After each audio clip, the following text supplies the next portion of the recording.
ওই চ্যানেলের পক্ষ থেকে স্বাগতম। চ্যানেলে নতুন হয়ে থাকলে চ্যানেলটাকে সাবস্ক্রাইব করার অনুরোধ রইল।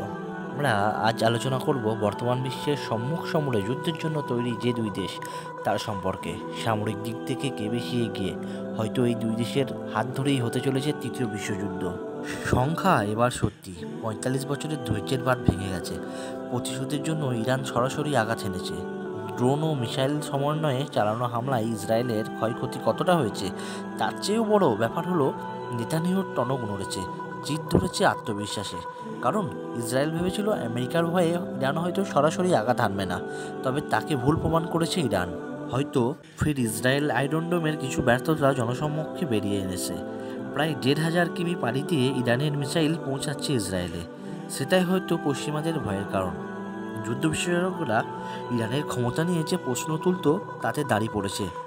কারণ ইরান নিজেদের অস্তিত্ব রক্ষার জন্য তারা কাউকে তোয়াক্কা করবে না। ইরানের এমন ঘটনার পর আমেরিকার কণ্ঠে নরম সুর। তারা ইসরায়েলকে রক্ষা করতে পারলেও কোনোভাবে মধ্যপ্রাচ্যে উত্তেজনা ছড়াতে চায় না। যুক্তরাষ্ট্র জানে সরাসরি যুদ্ধে গেলে তা ইসরায়েলের জন্য মারাত্মক হুমকি তৈরি করবে। ইসরায়েলের চারপাশে থাকা প্রতিরক্ষা বলয় এখন অনেকটা দুর্বল। চারদিক থেকে ঘিরে ধরেছে হামাস, হিজবুল্লাহ, হুতি। মিশর ও জর্ডন প্রান্তে প্রতিরক্ষা বলয় শুধু টিকে রয়েছে।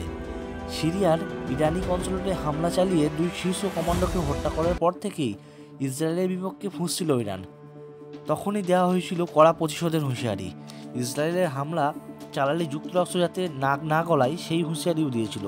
মধ্যপ্রাচ্য বিষয়ক লেখক আলী শাহদারজাদে বলেছে, সামরিক সক্ষমতা ও অর্থনৈতিক রাজনৈতিক পরিস্থিতি বিবেচনায় ইসরায়েলের সাথে বড় ধরনের সংঘাতে যাওয়ার সামর্থ্য ইরানে নেই। তবে সুনাম ধরে রাখতে দেশটিকে কিছু একটা জবাব দিতে হতো। গ্লোবাল ফায়ার পাওয়ারের তালিকাতে ইরান ১৪তম এবং ইসরায়েল আছে ১৭তম স্থানে। নিয়মিত সেনা ইরানের ৬,১০,০০০, ইসরায়েলের ১,৭০,০০০। রিজার্ভ সেনাতে পিছিয়ে ইরান আছে ৩,৩,৫,০০০ সেনা, বিপরীতে ইসরায়েলের আছে ৪,৬৫,০০০। আবার আধা সামরিক বাহিনীতে এগিয়ে ইরান, তাদের সংখ্যা ২,২০,০০০, বিপরীতে ইসরায়েলের ৩৫,০০০। সামরিক বিমানে বেশ এগিয়ে ইসরায়েল, ইরানের ৫৫১টির বিপরীতে ৬১২টি।